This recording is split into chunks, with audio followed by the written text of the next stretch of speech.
উপস্থিত বাংলাদেশ জামাত ইসলামী কেন্দ্রীয় নির্বাহী পরিষদের অন্যতম সদস্য, বাংলাদেশ জামাত ইসলামের সংগ্রামী সহকারী সেক্রেটারি জেনারেল, অবিভক্ত ঢাকা মহানগরের সংগ্রামী সাবেক আমির জননেতা জনাব মাওলানা রফিকুল ইসলাম খান।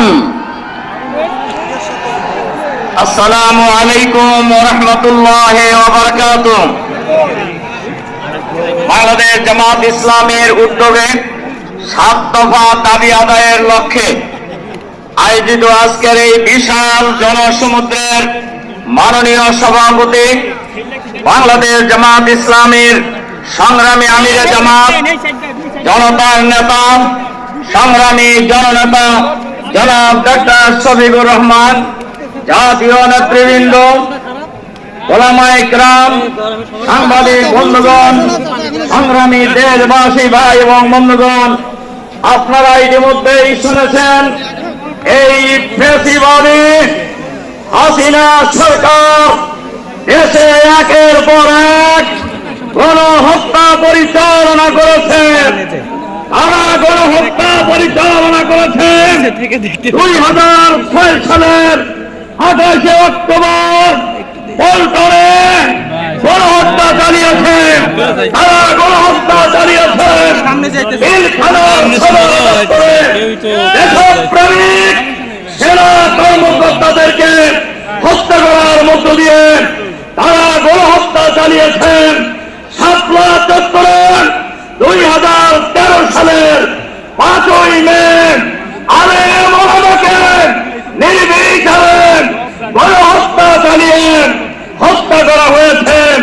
তারা হত্যা করেছেন জামাত ইসলামের আমির, শহীদ আমিরে জামাত মাওলানা মতিউর রহমান নিজামী সহ জুডিশিয়াল গণহত্যার মধ্য দিয়ে জামাত নিশ্চিহ্ন করার জন্য তারা আমাদের নেতৃবৃন্দকে হত্যা করেছেন। সর্বশেষ জুলাই বিপ্লবের হাজার হাজার মানুষকে হত্যা করেছেন। বাংলাদেশের 18 কোটি মানুষের দাবি এই মুহূর্তে গণহত্যার বিচার করতে হবে। বিচারের নামে কোন তামাশা বাংলাদেশের জনগণ মেনে নেবে না। এখন পর্যন্ত 1 বছর চলে গিয়েছে, কোন বিচারিক দৃশ্যমান হয় নাই। নির্বাচনের পূর্বেই বিচার কার্য শেষ করতে হবে। শুধু গুটি কয়েক লোকের বিচার করলেই হবে না।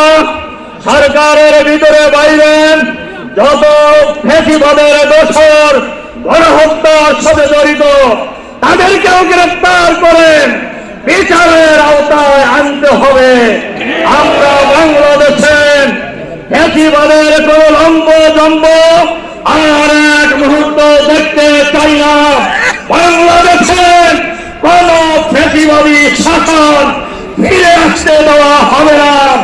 বাংলাদেশে কোন নতুন ফ্যাসিবাদ বাংলাদেশের মাটিতে আমরা প্রতিষ্ঠিত হতে দেব না। আপনারা কি এই কোরআনের ভিত্তিতে ঐক্যবদ্ধ আছেন? বাংলাদেশে কোন ফ্যাসিবাদ প্রতিষ্ঠিত হতে দেব না। আল্লাহ হাফেজ। বাংলাদেশ জিন্দাবাদ।